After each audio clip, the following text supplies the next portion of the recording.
Hello, welcome, what's up guys, I am Mariovit and in this tutorial I want to show you how to view your YouTube search history. So I will show you. You may leave like, subscribe, share to others and write a comment or help, which I offer you this video.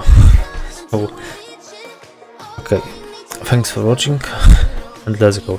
So what you need to do is look here on the left screen here, and you have here option like history. Yes, and here you may check your watch history and search history, your comments, live chat.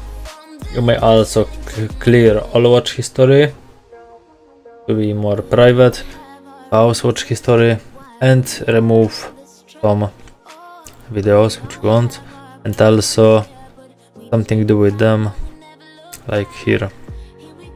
Okay, and it's all what I showed you. So you may like, subscribe, share to others, write a comment. Bye bye, let's see you next time. Thanks.